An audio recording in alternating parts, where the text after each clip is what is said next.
Hello everyone, my name is Ariana Akbari and welcome to my YouTube channel. This is my series on healing yourself in the environment, and for a little background, I'm a Harvard graduate who studied art, architecture, and religion, and now I am a East Texas-based grassroots environmental activist who also has a thriving spiritual practice, and I build and design different projects, and I'll get to more on that in the future. But this is about my journey in the environmental movement to help you on your journey in the environmental movement. Because I had a really difficult time, and so I'm so passionate about teaching other people how to learn from my mistakes or how to learn from my experience and my successes. So today's episode is how to deal with depression and anxiety when you start to realize the realities in the environmental movement. And I'm trying to make this as peppy as possible because I know depression and anxiety are really difficult. I definitely struggle with navigating that myself. I know everyone around me struggles with it. So it's definitely a prominent topic in the environmental movement.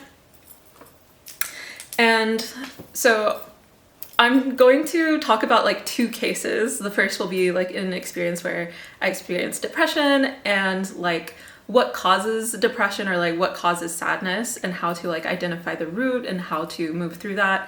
And then I'm going to have a second example from my experience in the environmental movement, which will talk a little bit about anxiety and then what I do to deal with that as well.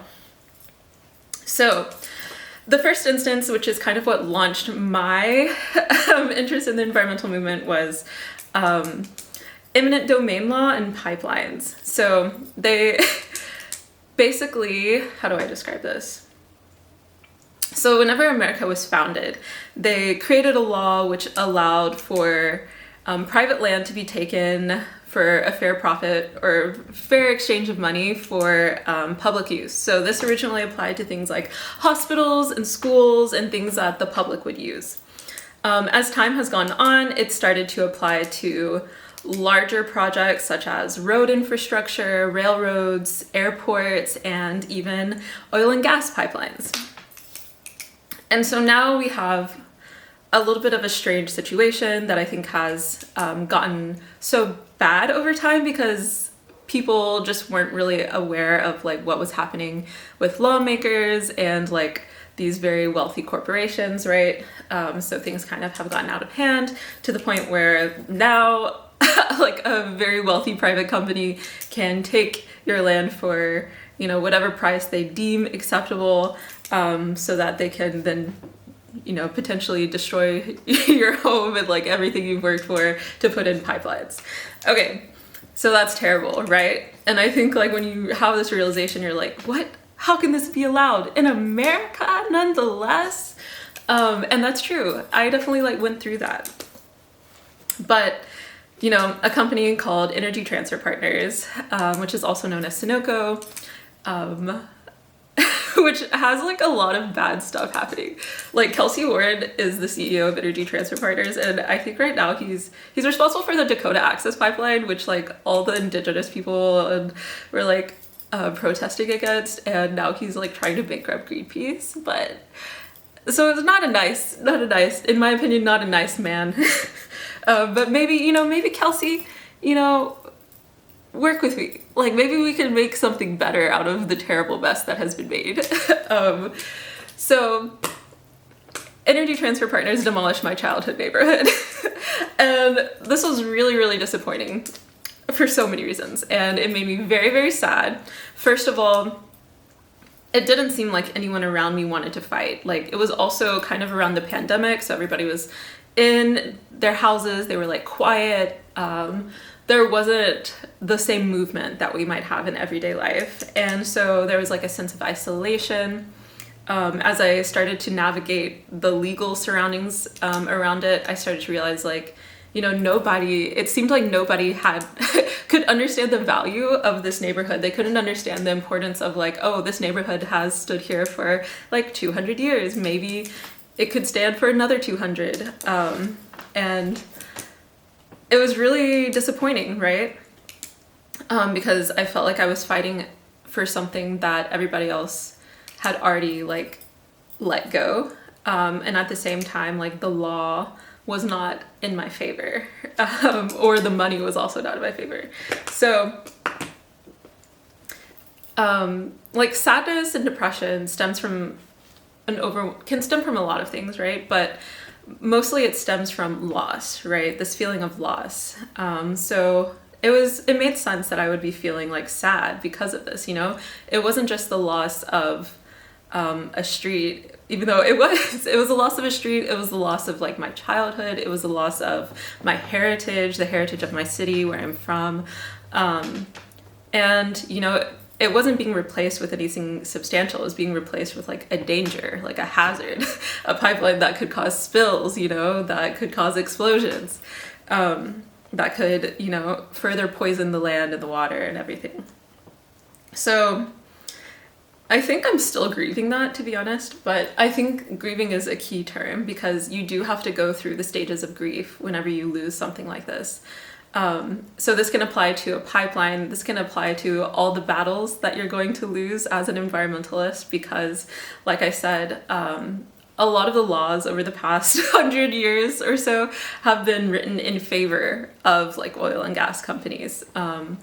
And so I've taken a lot of L's and you just have to find a way to grieve. So for me, I cry a lot. So when I started this, I was not a big crier, but then I found that I was like getting sick because I couldn't cry, right? So now I regularly try to cry because there is so much loss to process, right?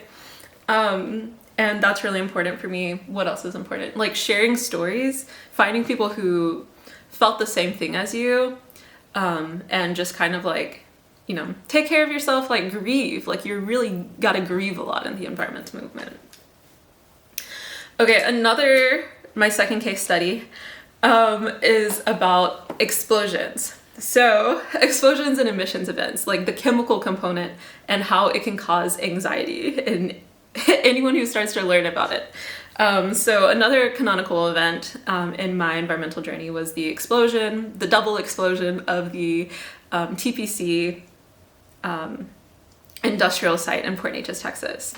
And luckily I wasn't in town at the time because I think it was like Thanksgiving and we were visiting family out of state.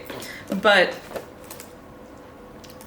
there was a lot of talk about, well, first of all, these explosion events could have been a lot worse, right? Like if they would have just like gone a little further, hit a different area, like they could have exploded the whole city. You know what I'm saying?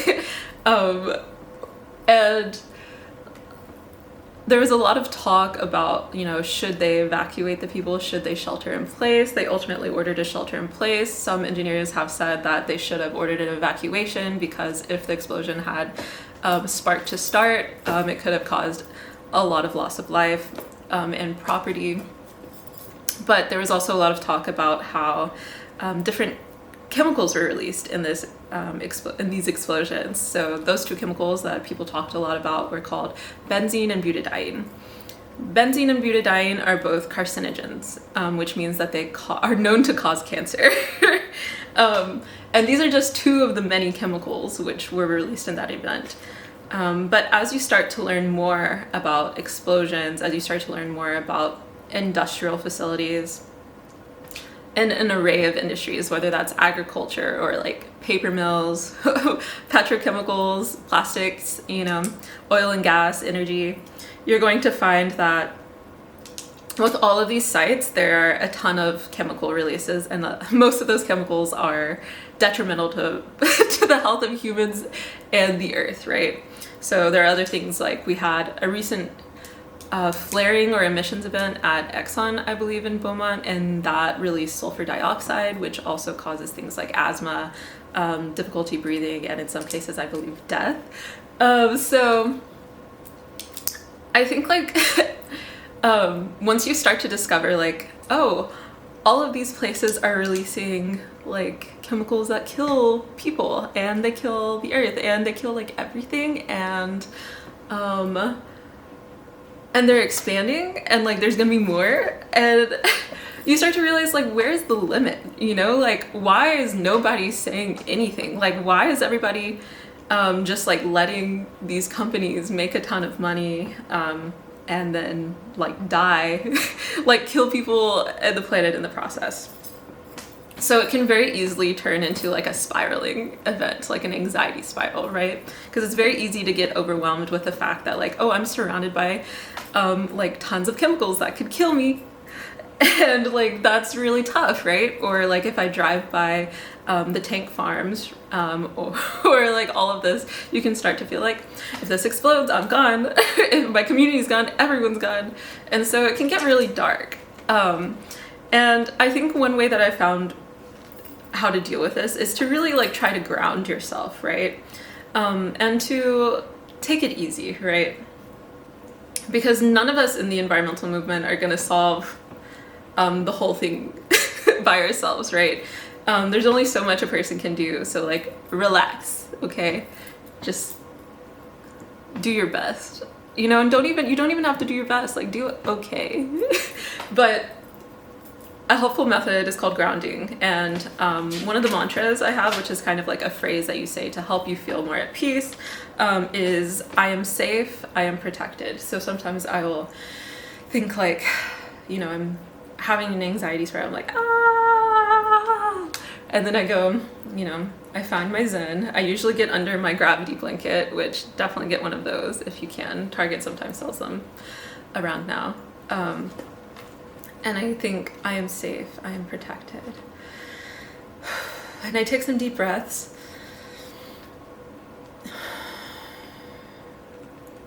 And then other grounding exercises can be like, you hear people say, go touch grass, right? And that's really helpful actually, like touch the floor with your feet, you know? Like you need to feel grounded. You need to feel rooted in your body and the land. You need to calm yourself however you best can. Probably by like getting out of your head and getting into your physical self. And I have some other tips on how to do that, which I might explore in another video, but that's all I have on that for now. So I'm Ariana Akbari. I'm an environmental activist from East Texas. And this has been how to deal with depression and anxiety in your journey in the environmental movement. Thank you so much for watching, and I hope to see you next Saturday. And oh yeah, like and subscribe, share if you want, and yeah, thanks for watching. Bye.